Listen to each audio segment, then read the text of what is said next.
Welcome to the Edge Insider Podcast.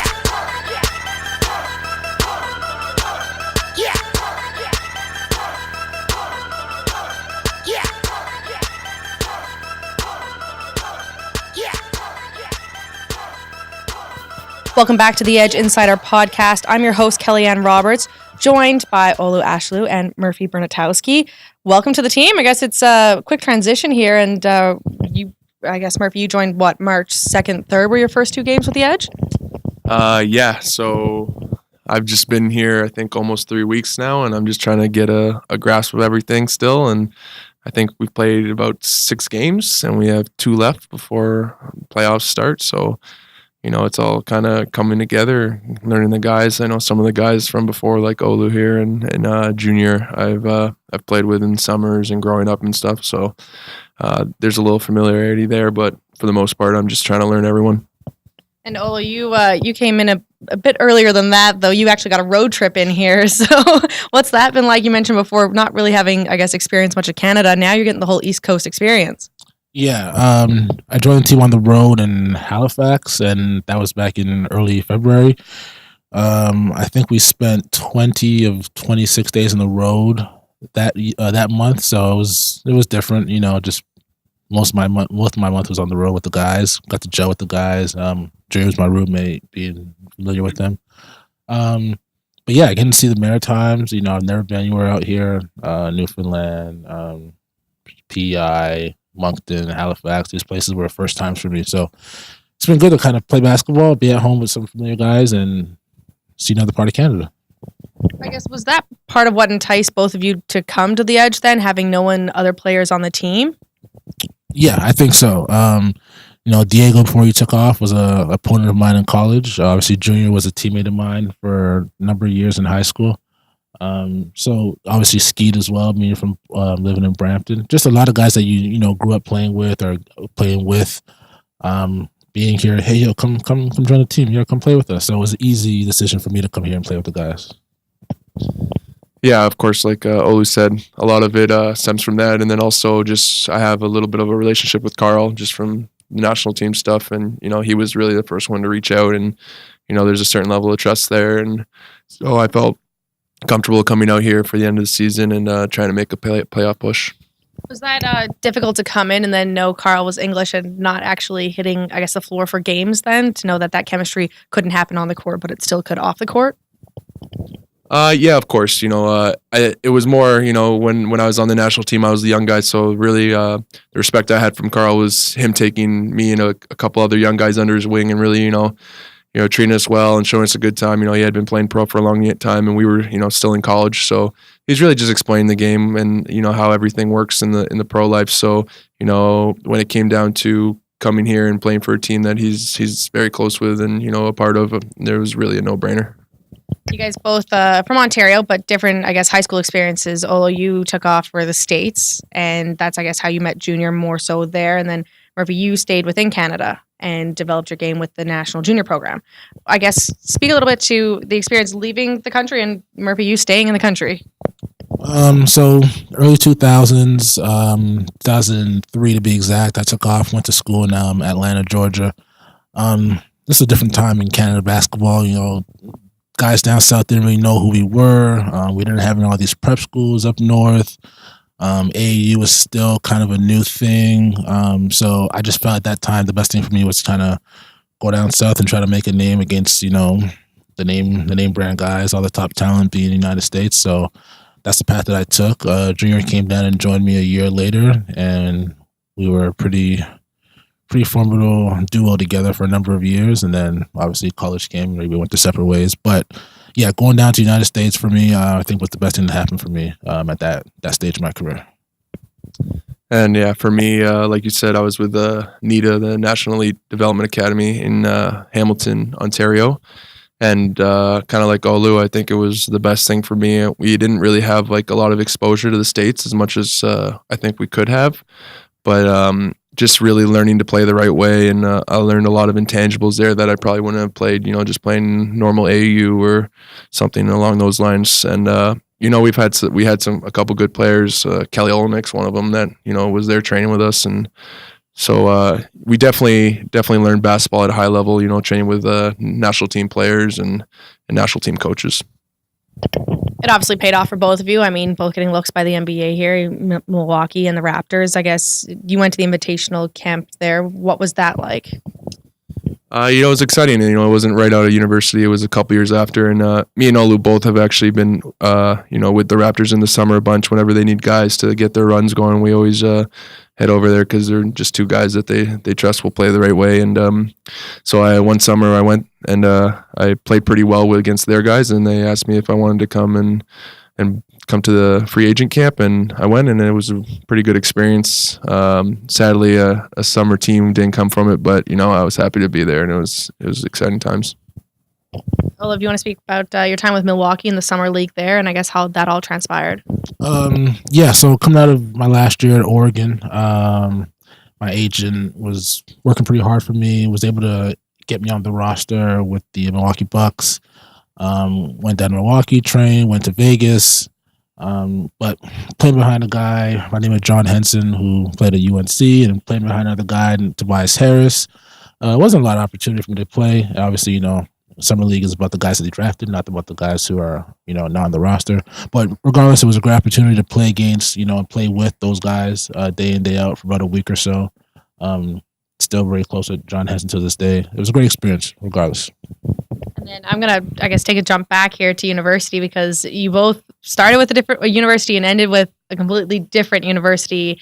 And in March right now, March Madness, we talked a bit about it before, but I guess the cheering aspect, it must be kind of interesting to have to pick a team here to kind of make it all the way through, having played for both with two different NCAA Div 1 teams.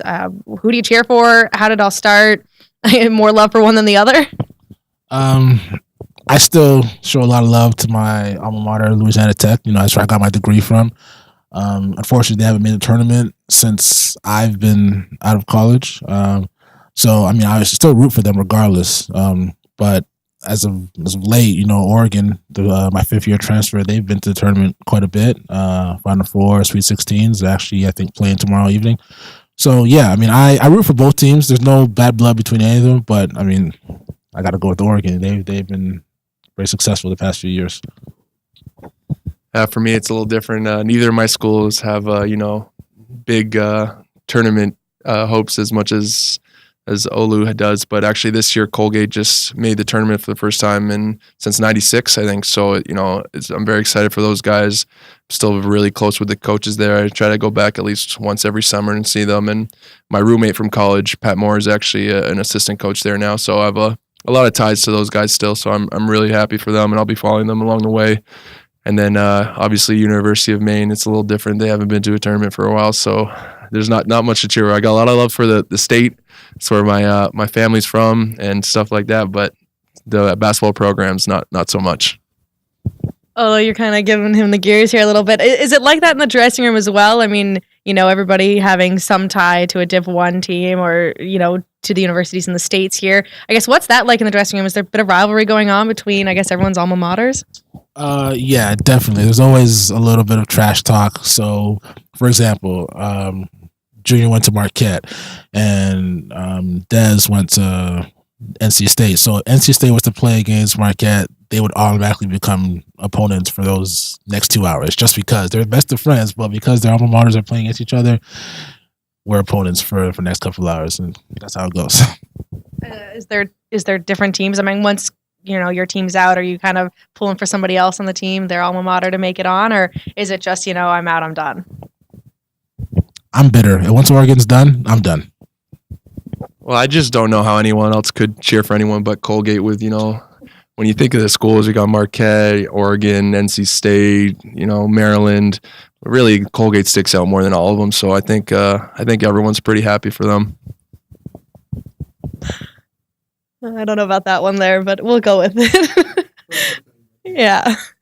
Both of you have, gone on to have very successful careers after university and, a lot of international leagues. You have Philippines, you've got Switzerland. It's completely blown open here, especially on the edge. I guess a lot of guys with experience. What's that like coming into a team that, has a lot of depth?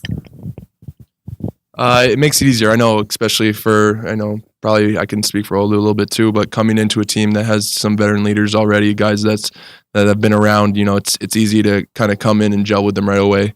I know there's been teams in the past I've been on that, a lot of young guys, and it's nothing against that, but it takes a little bit more to get things going and get the team heading in the right direction. And I think with the team we have a lot of guys that have played all over the world, that have played in the best leagues in the world. So I think it's easier just to, really sit down and talk about what needs to be done to get us to the next level. Yeah, exactly what Murphy said. When you're playing with guys who know how to play the game the right way, it's easy to just step in and gel. You know what's good, you know what's bad, you know what's a good shot, what's a bad shot, how things should be ran.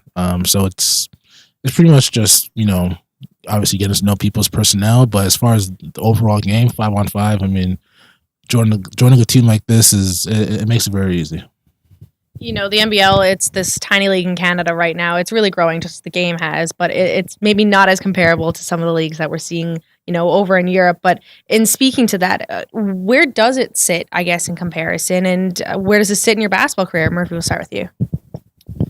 The NBL is actually, it doesn't get the credit it deserves, because a lot of these teams overseas, you'll have 2 or 3 import players, and the rest are, local players that, may not have the same basketball experience. But, like I was naming off the schools before, you look at the players we have here and the level of basketball they've played at, we have, 11, 12 professional basketball players, and you don't always get that same dynamic overseas. So, when the teams really gel over here, they're very competitive and very, very tough to beat. Yeah, the teams here, like you said, being essentially a team full of imports, I mean, most teams when you're overseas, you have 2, 3 at the max of, Division I players or whatnot. Over here, the entire team is pretty much that. So from a one-on-one standpoint, from the first player to the 12th player is a talented player, whereas overseas, it may only be the first to the starting 5, or maybe the 6th man off the bench might be a decent player. You're kind of just picking up the slack. But over here, 1 through 12 can play.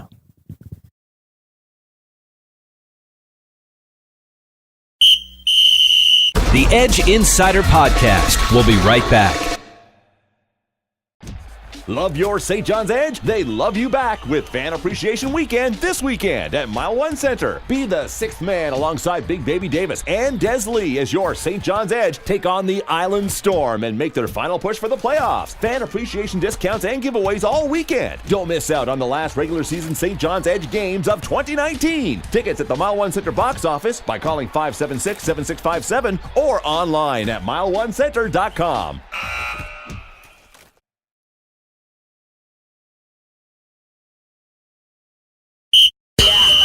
Welcome back to the Edge Insider Podcast.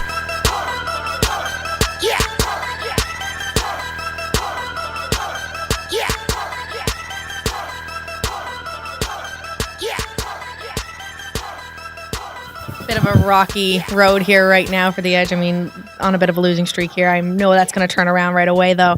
You guys are heading into the playoffs. I know the expectations of championship, obviously, but I guess on a personal level, what's the expectation going in? Yes, we want to win a championship. That's the goal, but we can't think of, trying to get to the end without taking care of business, first of all. So the next 2 games, kind of finish out the season with 2 wins. That's our goal. And then we just try to take it game by game. Best of 5 series, best of 7 series afterwards, but just try to take it game by game. And I think that's how you have to approach it. You can't look at it, as a grand macro thing. You got to kind of break it down game by game, quarter by quarter. Just try to do your job and come out with the W. What do you think, Murph? Yeah, like Olu said, we got to take care of these first 2 games. And, really in the playoffs, all the teams that are going to make it are competitive. So the first series could be just as tough as the finals. So we can't really look at it as like, a stepping stone. It's just really, as soon as we get there, it's win or go home, and every series is going to be a challenge. Going in here, the team's gone through a lot. I mean, you just had your head coach step down. And I mean, obviously for great reasons. And I know he had a lot of love for this team and put a lot of effort into it. But I guess, where does that leave you guys? What's the feeling in the dressing room? I mean, tough to see our head coach go. Obviously, gelled with them over the past month or so. But, the show must go on. The fans are gonna want to expect us to win, so we can't make any excuses. We just have to keep playing basketball. At the end of the day, it's us on the court. The ball's in our hands. Coaches don't make turnovers. Coaches don't make shots. It's about us, taking care of business. Yeah, like Olu said, Coach Steve is young for a head coach, but I could tell I've only been here a few weeks, but I can tell the level of respect that all the guys have for his positivity, his hard work ethic and all that kind of stuff. I think we're pretty positive going forward, and we're looking forward to the playoff run. There's no other way to really be, though, this close to playoffs. You guys kind of got to keep moving ahead. I want to touch on the last two games here. What's going on? What's happened? You guys came home, and I think everybody expected this big run and, to make this big last stand before going into playoffs. And obviously that opportunity is still there, but a bit of a rocky road here near the end. For me, it's a little different. I just got here. We won the first two games, and then after that, we struggled a little bit here and there. I think a lot of it, our team, was a little beat up, and we're just, trying to, with the new guys, we're just trying to figure out, our rotations and stuff like that. And it will come. We know we have the talent. We know we're able to beat these teams, but we're just kind of trying to find our groove and see which way works best. And I think we'll be able to do that, and it will gel at the right time. Yeah, guys are coming in here playing for their season. Their back's against the wall, whereas we were kind of riding high for a bit. We're, I think, number one in the league or in our conference, but things have kind of shifted, and now it's kind of our backs against the wall. So we've got to kind of have that same intensity, that same fight that other teams have brought in against us on our home court. Speaking to the home court, you guys have a massive advantage. The fans here just love this team, and they come out in droves, and it's game in and game out. And I know it's completely different than the rest of the league. So, although you've seen that, you were on the road, and you've seen the difference between the road and home. I guess, can you speak to that, and I guess the difference it'll make come playoffs? Yeah, definitely a huge difference. Being on the road is, you're playing in some gyms that may not even have 1,000 people, as opposed to you come here to Mile One and it's 3,000-4,000 rocking. It's always good to, you make a big shot or a big play. You hear the sixth man, you hear the crowd kind of cheering. So, we feed off their support, we feed off their energy, but we got to provide them something to cheer about. I think that's what it comes down to. Yeah, there's really not much more to add. Coming from a different league that, it does get a lot of fans. I was kind of, nervous to see what I'd see here, but honestly, it's been unbelievable. I didn't really know that, a league in Canada had this kind of fan base, and it's really impressive for me to see, and I'm very thankful to be able to play here. Does it give you a bit of confidence, I guess, having come from, Ontario and that? And like you said, when you went to university or to high school, the game wasn't at the level it's at right now. But to see this growth and to see it, I guess, in one of the smaller provinces, that it must be pretty remarkable to know where the game's growing and how it's growing. Yeah. Like I said, being from Toronto and back in the day, back in, I guess, early 2000s, we had some, big time basketball players, but I don't think anyone really recognized Canada as a powerhouse or, as a global competitor. But over the years, with the number of guys that have gone to the NBA, and starting off with Steve Nash back in the day, even going to as recent as Shea Gilgeous, Alexander, the last guy I think to have been drafted. There's been a number of guys that have kind of really stamped Canada as a solidified competitor. We have guys that can play all across the province. Just look at a guy like Carl being from this place. Who would have thought a guy from this province would be the great player that he's become? So I think all across the country there's talent. We just got to find it. Yeah, kind of like what Olu said. The thought of Jamal Murray coming from my hometown and doing what he's doing in the NBA is just something that, like, when I was growing up, we never had anything like that. So, for the kids now, even growing up, to see that and see, people make it from here, it just adds, I think, that much more motivation for them and that much drive, and as a country as a whole. Shift gears a little bit here, and what was your thoughts of St. John's before you got here, and I guess your first impression as to what stood out the most once you got here? So like I said, my mom's from Maine, so I got a little East Coast in me. I've been to PEI, Halifax, and I've been been around the East Coast quite a bit. I've just never actually been to St. John's, and I had high expectations. I've heard a lot of great things, and it's shown that I love the city. I love being near the water, and the people are friendly, and everyone's everyone's just here to have a good time. It feels like, so you can't really complain to come into that atmosphere. Truth be told, before I got here, I had no clue that there was a St. John and a St. John's. I mean, I had no clue.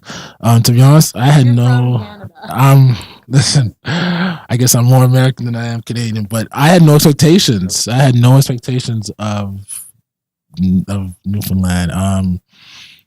I don't know. I just assumed that everyone was like a fisher over here, man. I don't know. I just knew that fishing was the big industry, I guess. Crab, lobster, I don't know, but it's been good, honestly. I love, my friends back home ask me, how's it going out there? I'm like, guys, honestly, I love the break from Toronto. I love not having to sit in traffic. I love not having to, just hustle and bustle around and get things done. I love the change of pace, the change of scenery. I'm enjoying it, man. Like, I'm definitely enjoying it. I haven't got squeeched in it yet, but I'm enjoying it. Is that a hint, I guess, to the team that's got to happen, or another?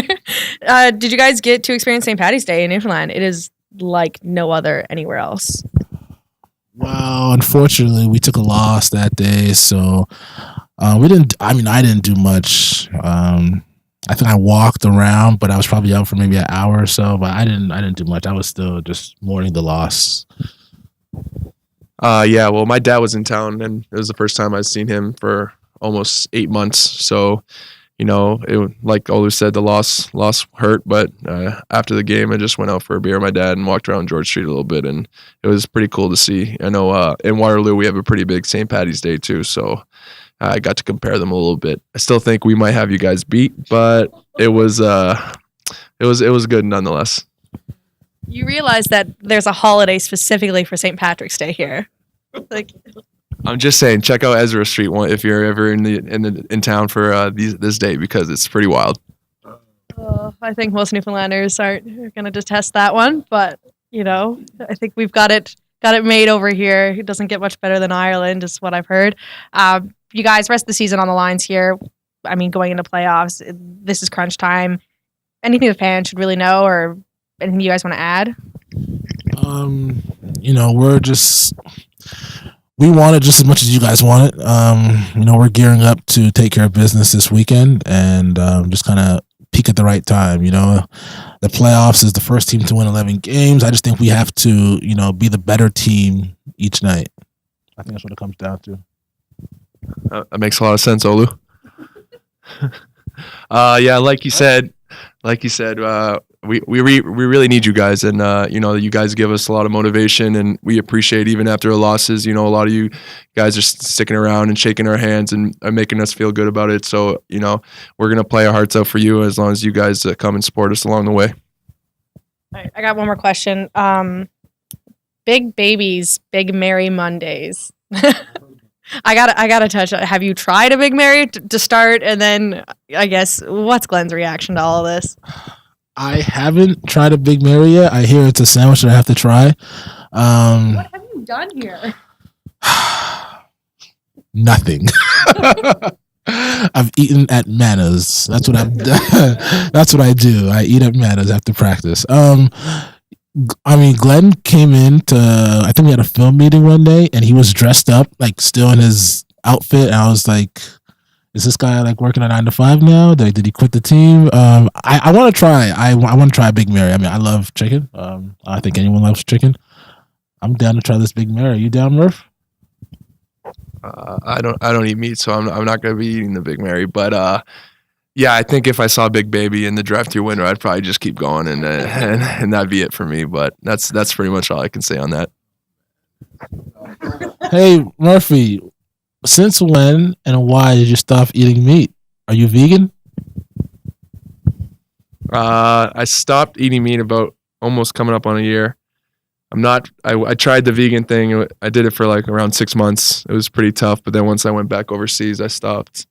It actually, one of my teammates in Switzerland a couple of years ago, he was a little bit older. He's probably almost as old as you. He was 34, Olu. And he had a lot of joint pain, and he said he went full vegan, and he really felt the difference in inflammation and stuff in his knees and stuff. So I tried it out, and I felt a lot better, and I just kind of stuck with it. And I mean, you're going on 40, so maybe you should try it out, because maybe those knee ears could get you from point A to point B a little bit faster. No? Hey Murphy, do me a favor. Check the stats and see who has the most dunks between you and I. We'll talk about bad knees. Case in point, I'm 30 and I'll be 31 on April 18th. My birthday's coming up soon. My birthday, I will appreciate a Big Mary's. Yeah. Murph, any questions for Olu? All right. The Edge have 2 games coming up this weekend. Island Storm on Saturday and Sunday here at Mile One Center. You can get tickets at the box office. I'm your host, Kellyanne Roberts. Thanks for tuning in to the Edge Insider Podcast. Thanks for listening to the Edge Insider Podcast.